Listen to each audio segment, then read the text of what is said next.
disebut wali atau kesayangan Tuhan itu karena Gus Dur pernah dan selalu membela orang, dan yang paling pokok adalah menyelamatkan nyawa manusia. Jadi Gus Dur itu disebut wali karena terlampau banyak nyawa-nyawa yang diselamatkan.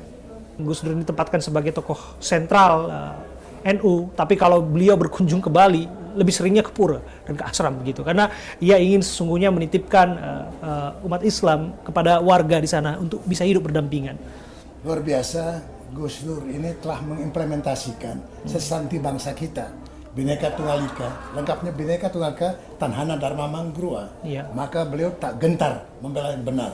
Ini harus kita teruskan kepada generasi kita, karena Bung Karno juga pesan jas merah, jangan sekali lupa sejarah. Kebaikan-kebaikan beliau, keteladanan beliau, kita harus teruskan kepada generasi muda kita untuk Indonesia Raya. Lagu Indonesia Raya 3 stansa jangan pernah kita lupakan. Stansa pertama, mari kita berseru Indonesia tetap bersatu. Mari kita berdoa Indonesia bahagia, dan mari kita berjanji Indonesia tetap abadi. Itu yang paling penting. Jangan pernah kita mau diadu domba oleh siapapun juga. Oke. Itu dia. Oke, kalau Anda apa yang sulit dilupakan dari Gus Dur? Saya lihat Gus Dur telah mengimplementasikan nilai-nilai Pancasila, dan beliau betul-betul melihat manusia Indonesia ini duduk sama rendah, berdiri sama tinggi. Ini contoh yang luar biasa dari Gus Dur. Luar biasa. Romo, kalau kita lihat pendekatan Gus Dur sebagai tokoh humanis untuk menyelesaikan konflik di Aceh, kemudian di Papua, ia melakukan pendekatan kemanusiaan, pendekatan persuasif.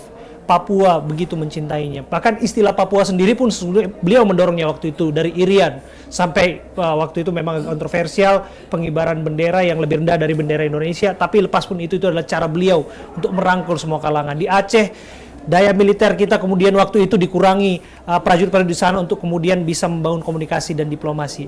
Apa yang Anda tangkap dari situ?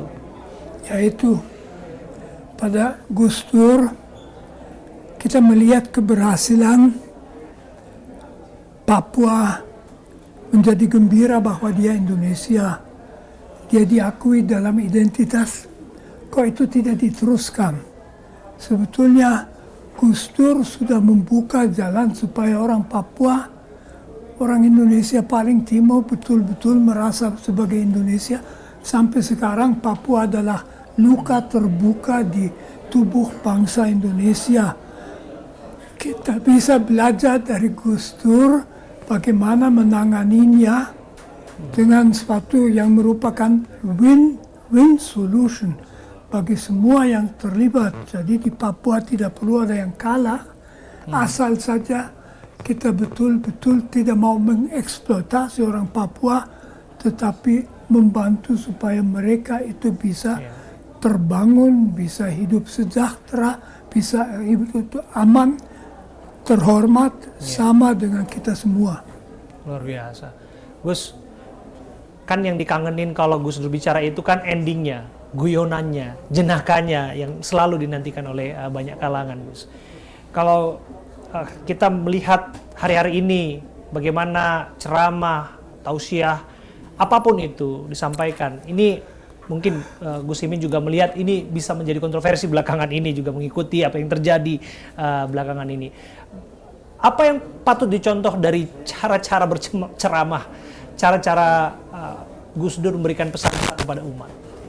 Ya, sebetulnya Gus Dur bisa menghadirkan satu message, pesan, gagasan dengan amat sangat sederhana dan bahkan menggembirakan. Itu karena prinsip Gus Dur tidak pernah merendahkan dan tidak pernah merasa lebih tinggi dalam semua aspek, termasuk di dalam melakukan guyon-guyon dan cerita-cerita lucu. Sehingga istilah Gus Dur itu lelucon terbaik adalah merendahkan diri kita sendiri. Lelucon yang paling lucu adalah tidak pernah menyakiti orang lain, karena pada dasarnya merendahkan atau meremehkan diri sendiri itu adalah lelucon yang paling unggul, kata Gus Dur begitu. Tapi satu hal yang patut menjadi pembelajaran tentang Gus Dur ini adalah Gus Dur selalu menemani kelompok yang paling sulit, yang paling menderita, yang paling minoritas, yang paling sedang mengalami masalah yang paling sulit. Di NU sendiri ada satu keyakinan Gus Dur itu wali. Wali itu wali itu kesayangan Tuhan, kesayangan Allah. Istilah wali. Tapi apa sesungguhnya setelah saya ikuti perjalanan Gus Dur, yang disebut wali atau kesayangan Tuhan itu karena Gus Dur pernah dan selalu membela orang, dan yang paling pokok adalah menyelamatkan nyawa manusia. Jadi Gus Dur itu disebut wali karena terlampau banyak nyawa-nyawa yang diselamatkan, yang tidak terbunuh gara-gara intervensi Gus Dur. Ada satu cerita seorang yang paling preman nyaris dibunuh dan lari minta pertolongan Gus Dur dilindungi. Hatta pada wilayah perlindungan kepada jiwa itu memang doktrin agama yang telah salah satu pilar agama adalah menyelamatkan nyawa, dan itu tidak main-main. Gus Dur praktekkan, dan itulah yang kemudian dia disebut wali. Luar biasa. Apa yang tidak mungkin Gus Imin lupakan dari sosok Gus Dur?